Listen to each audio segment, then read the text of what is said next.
Today we talk about, can your embryo fall out after an embryo transfer? And the truth about bed rest. I'm Dr. Mark Amols, and this is Taco Bout Fertility Tuesday.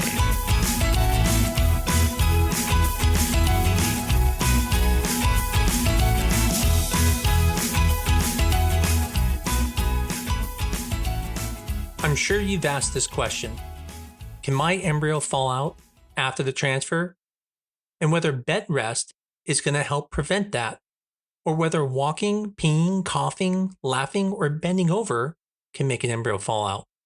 And trust me, every fertility doctor has heard this question. And patients believe, well, they should go home, lie flat after their embryo transfer because that's going to be best for them.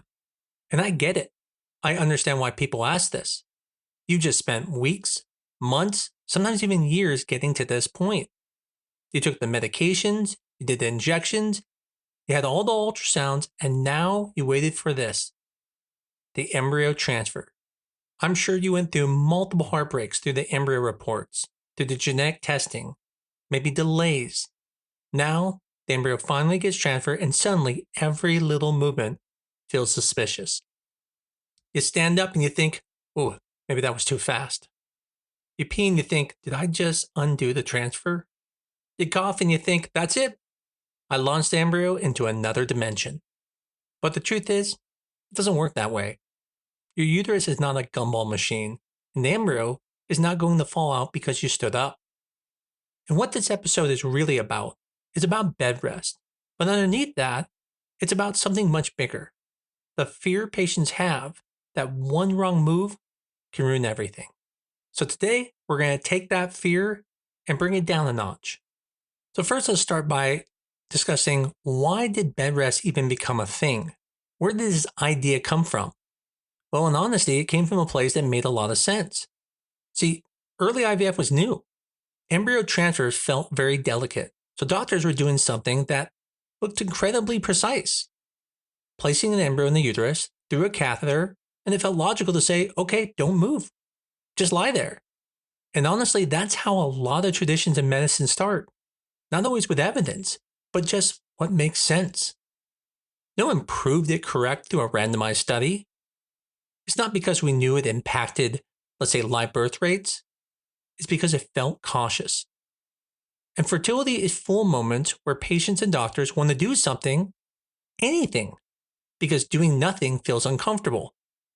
So bed rest became one of those kind of rules that just sounded protective and sounded right. The problem is, something can sound good and feel right and still not help. And that's the important part. As you know, IVF already comes with enough rules. Take this medicine at this time, come in for a blood draw at this time, avoid this, start this, stop this. Call us if this happens. Patients are already carrying a ton. So the point is, if you're going to add a rule, make sure that rule actually matters.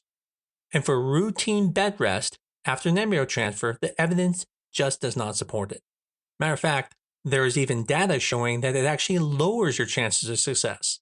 So we do not recommend bed rest after an embryo transfer. Now, that doesn't give you a green light to go skydiving.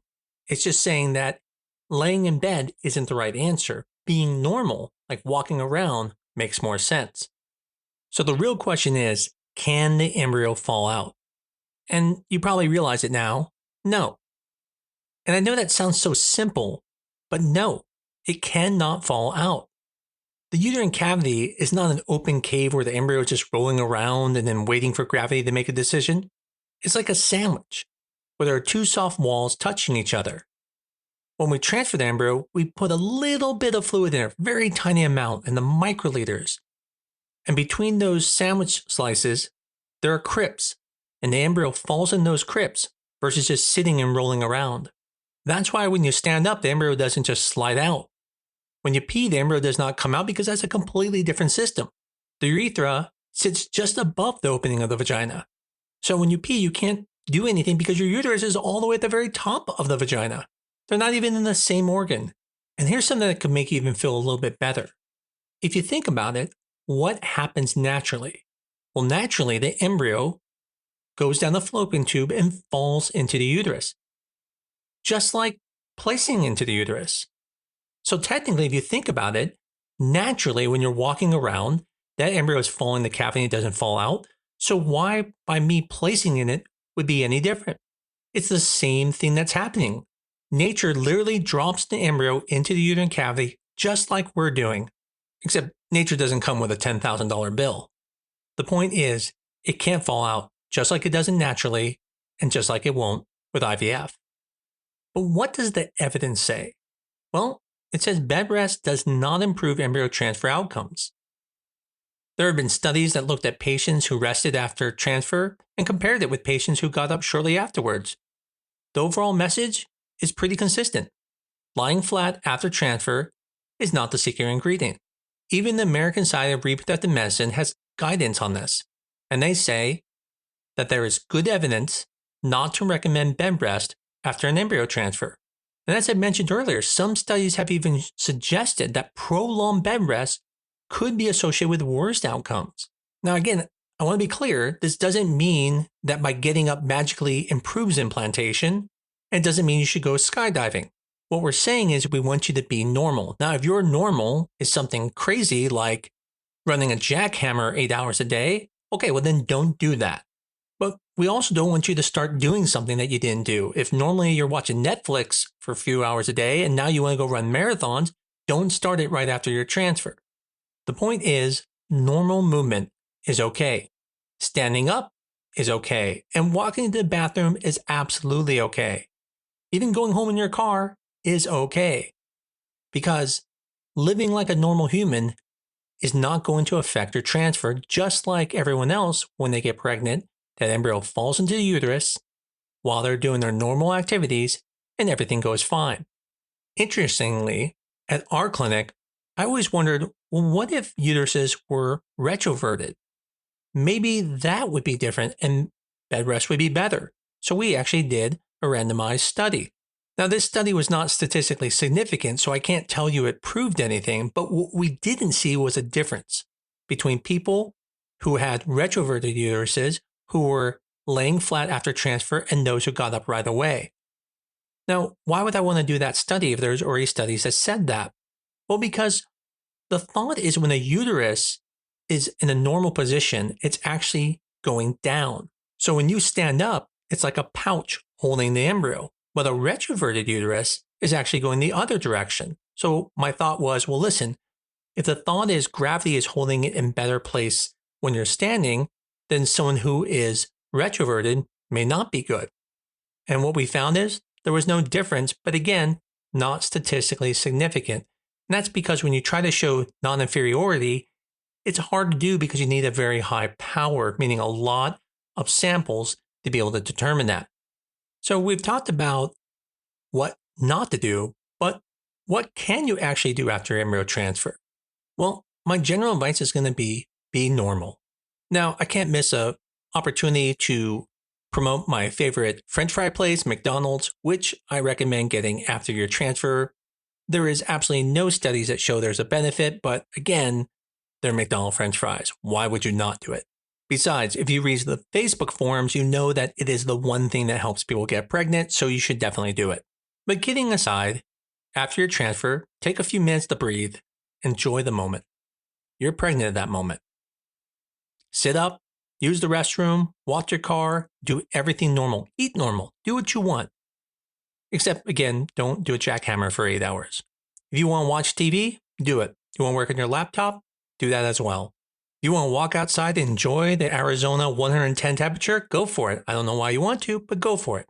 The point is, going off to work, perfectly fine the next day. I've even had patients go back to work the same day as long as their work isn't, let's say, physically intensive. Now keep in mind, every clinic has their own protocol. I am not telling you to go against your clinic's protocol. Absolutely follow their protocol because that's their clinic's instructions. Now, that doesn't mean their protocols are evidence-based, but that's okay. Follow what they say because that's why you chose that clinic. You trust them, and there's nothing wrong doing things that won't harm things. If they say that you should have bed rest, then do bed rest, but it's not wrong to say, why am I doing bed rest? Does the evidence actually support this? Now understand there is a big difference between take it easy and lie frozen in bed like a fertility statue. Taking it easy makes sense. Strict bed rest does not. I routinely will tell patients, rest because you want to, not because the embryo needs you to be horizontal. And that distinction matters. Now, here's some nuances that often get missed. When it comes to fresh and frozen embryo transfers, they're not always the same when we talk about activity restrictions. In a frozen embryo transfer, the ovaries are not enlarged. So typically, you don't have to worry about the ovaries being large and then you have to take it easy. Whereas in a fresh transfer, your ovaries are going to be enlarged, and that's because you just went through a stimulation. You may even have close to ovarian hyperstimulation syndrome. So in that situation where you have enlarged ovaries, it may be very uncomfortable to be moving around. So part of the reason they may say to limit your activity is because of your ovaries, not because of the transfer that you did when you did a fresh transfer. This is why I was pointing out, always listen to your clinic and their recommendations. It's not because they're worried the embryo is going to fall out. It's more because they're worried about strenuous exercise or heavy lifting and twisting may impact your ovaries and cause you discomfort.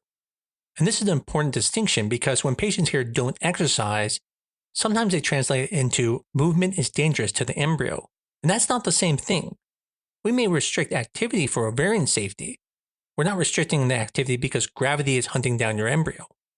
Here's the part I care the most about. I don't want patients spending the entire 2-week wait replaying every movement like a crime scene investigation. Oh no, I bent over and picked up my phone, or oh my goodness, I sneezed, I laughed, I walked too fast, I got out of the car kind of weird, we hit a lot of bumps on the way home.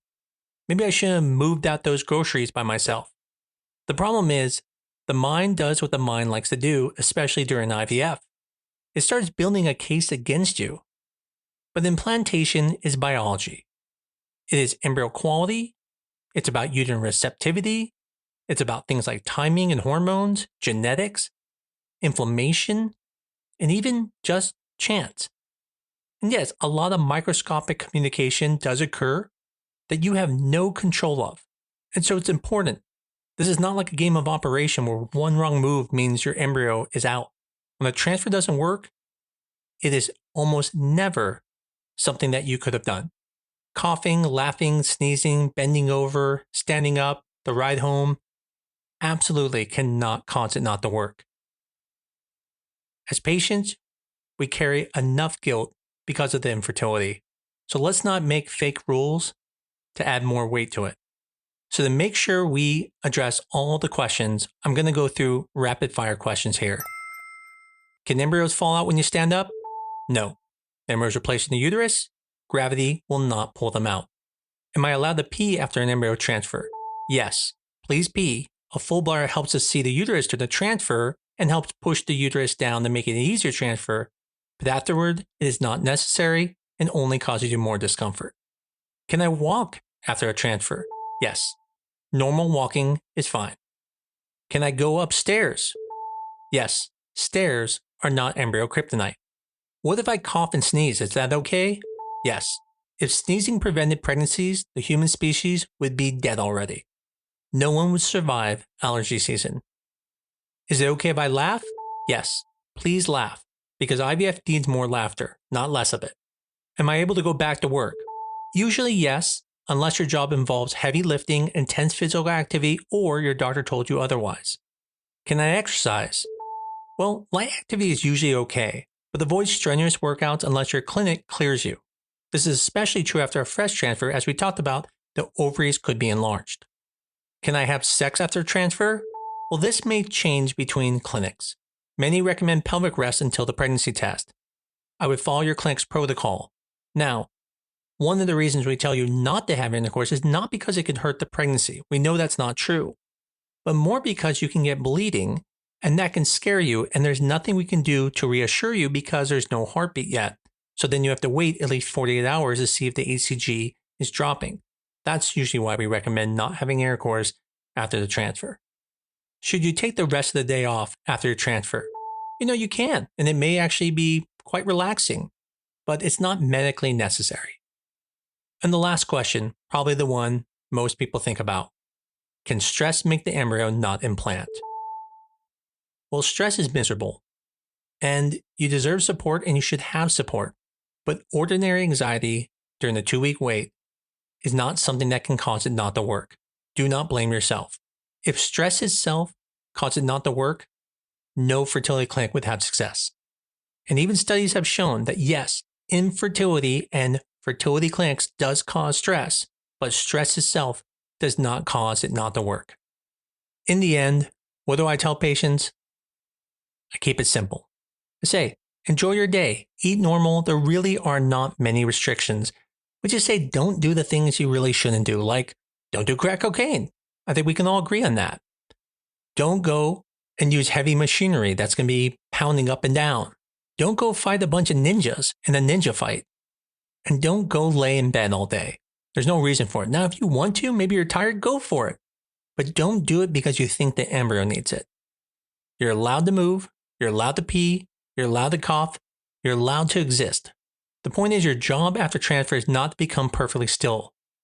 Your job is to follow the medical plan your team gave you and try to reduce your stress as much as possible, not because it affects the transfer, but just for your own mental health. I know that's easier said than done, and I can assure you that 2-week wait is basically a masterclass in overthinking, so let's at least remove one unnecessary fear. Bed rest is not a thing that makes an embryo implant, so don't be worried to move. So here's the takeaway. After an embryo transfer, you should take care of yourself, but you do not need to treat yourself like a porcelain doll. Routine bed rest does not improve outcomes. Your embryo is not going to fall out when you stand up. That means peeing after transfer is fine, coughing after transfer is fine, laughing is fine, walking and just being a human is fine. And if you want to rest, rest. If you don't want to rest, that's fine. Walk around. Just don't go run a marathon or jump out of an airplane. Preferably with a parachute, of course. The point is, the embryo is either going to implant or not, based on biology, timing, embryo quality, uterine factors, and many other things outside of your control. And yes, that's frustrating not to have that control, but it's just how it is. So after the transfer, take a breath, follow your instructions, and be kind to yourself, and please, go pee. As always, I greatly appreciate everyone who listens to this podcast. If you like this podcast, tell your friends about it, give us a 5-star on your favorite medium, but most of all, keep coming back. Maybe you know someone who is going through a transfer and may benefit from this. Tell them about this podcast episode so they can listen to it. Maybe it might help reduce some of their stress. As I always say, keep coming back, and I look forward to talking to you again next week on Taco Bout Fertility Tuesday.